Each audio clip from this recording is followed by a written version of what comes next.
ओम श्री परमात्मने नमः। श्री हरि चैनल पर सब ऋषि मुनियों के चरणों में मैं प्रणाम करता हूँ। सब संतजनों के चरणों में मैं प्रणाम करता हूँ। इस मेरी मातृभूमि के चरणों में मैं प्रणाम करता हूँ। सभी मेरे देशवासियों में प्यार भरा स्वागत करता हूँ। इस वीडियो को आप पूरा सुने, अंत तक सुने। इस वीडियो को सुनने वाले मेरे देश के हर कोने में घरों में बैठी माताओं के चरणों में मैं चरण स्पर्श करता हूँ। बहनों भाइयों को प्यार भरा नमस्कार। यह वीडियो श्री कृष्ण अर्जुन संवाद का है। जब महाभारत युद्ध में अर्जुन धर्म संकट में था, तनाव में था, चिंताओं से घिर गया था, कोई निर्णय नहीं ले पा रहा था, थर थर काँप रहा था, मुख सूखा जा रहा था, तब भगवान की शरण में गया। भगवान ने गीता का उपदेश दिया, धर्म संकट से बाहर निकाला और अंत में विजय श्री का ताज पहनाया। इसलिए यह वीडियो सुनने मात्र से ही मानसिक तनाव, चिंताग्रस्त शारीरिक तनाव से मुक्ति मिलेगी।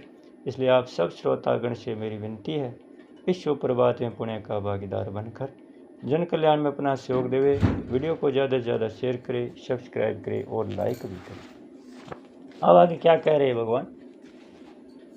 अथे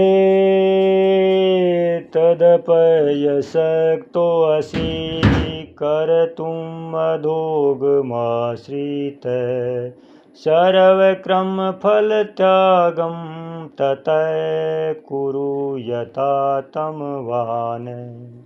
अगर मेरे योग समता के आश्रित हुआ तू इस पूर्व श्लोक में कहे हुए साधन को भी करने में अपने को असमर्थ पाता है, तो मन इंद्रियों को वश में करके संपूर्ण कर्मों के फल की इच्छा का त्याग करे।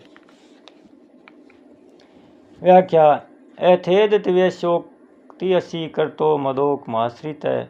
पूर्व श्लोक में भगवान ने अपने लिए ही संपूर्ण कर्म करने से अपनी प्राप्ति बताई और अब इस श्लोक में वे संपूर्ण कर्मों के फल त्याग रूप साधन की बात बता रहे हैं।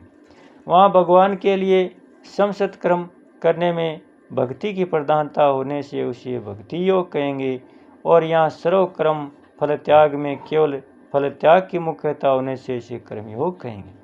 इस प्रकार भगवत प्राप्ति के ये दोनों ही स्वतंत्र पृथक पृथक साधन है। इस श्लोक में मधोगमाश्रित पद का संबंध अथेद पयस्योक्त के साथ मानना ही ठीक मालूम देता है, क्योंकि यदि इसका संबंध सर्व कर्म फल त्यागम कुरु के साथ माना जाए तो भगवान के आश्रय की मुख्यता हो जाने से यहाँ भक्ति योग ही हो जाएगा।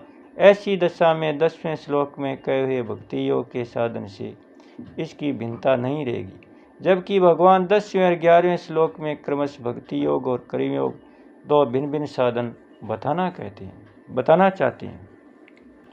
दूसरी बात, भगवान ने श्लोक में यथात्मवान मन बुद्धि इंद्रियों के सहित शरीर पर विजय प्राप्त करने वाला पद भी दिया है। आत्म संयम की विशेष आवश्यकता कर्मयोग में ही है, क्योंकि आत्म संयम के बिना सर्व कर्म फल त्याग होना असंभव है। इसलिए भी मदोगमाश्रित पद का संबंध अथेद पयस्योक्तसी के साथ मानना चाहिए, न कि सर्व कर्म फल त्याग करने की आज्ञा के साथ। जिसका भगवान पर तो उतना विश्वास नहीं है, पर भगवान के विधान में अर्थात देश समाज की सेवा आदि करने में अधिक विश्वास है, उसके लिए भगवान इस श्लोक में सर्व कर्म फल त्याग रूप साधन बताते हैं। तात्पर्य कि अगर वह संपूर्ण कर्मों को मेरे अर्पण न कर सके तो जिस फल को प्राप्त करना उसके हाथ की बात नहीं है, उस फल की इच्छा का त्याग करते। कर्मणे वाधिकारस्ते मां फलेषु कदाचन, गीता में 2 अध्याय का 47वां श्लोक।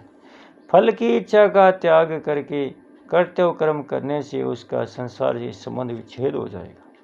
सर्व कर्म फल त्यागम ततः कुरु यथात्मवान है। कर्मयोग के साधन में स्वाभाविक ही कर्मों का विस्तार होता है, क्योंकि योग की प्राप्ति में अनासक्त भाव से कर्म करना ही हेतु कहा गया। गीता 6 अध्याय का 30वां श्लोक। इसे कर्मों में फलासक्ति होने के कारण बांधने का भय रहता है, अतः यथात्मवान पद से भगवान कर्म फल त्याग के साधन में मन इंद्रियों आदि के संयम की आवश्यकता बताते हैं। यह ध्यान देने की बात है कि मन इंद्रियों का संयम होने पर कर्म फल त्याग में भी सुगमता होती है। अगर साधक मन बुद्धि इंद्रियों आदि का संयम नहीं करता तो स्वभाव की उसके मन द्वारा विषयों का चिंतन होगा और उसकी उन विषयों में आसक्ति हो जाएगी। इससे उसका पतन होने की बहुत संभावना रहेगी। गीता दूसरे अध्याय का 62वां-63वां श्लोक। त्याग का उद्देश्य होने से साधक मन इंद्रियों का संयम सुगमता से कर सकता है। यहाँ सर्वकर्म पद यज्ञ, दान, तप, सेवा और वर्णाश्रम के अनुसार जीविका तथा शरीर निर्वाह के लिए किए जाने वाले शास्त्र विहित संपूर्ण कर्मों का वाचक है। सर्वकर्म फल त्याग का अभिप्राय स्वरूप से कर्म फल का त्याग नहीं होकर कर्म फल में ममता, आसक्ति, कामना, वासना आदि का त्याग ही है। कर्म फल त्याग के साधन में कर्मों का स्वरूप से त्याग करने की बात नहीं कही गई, क्योंकि कर्म करना तो जरूरी है। गीता 6 अध्याय का 3 श्लोक जैसा कि पहले कह चुके हैं, आवश्यकता केवल कर्मों और उनके फलों में ममता, आसक्ति, कामना आदि के त्याग की ही है।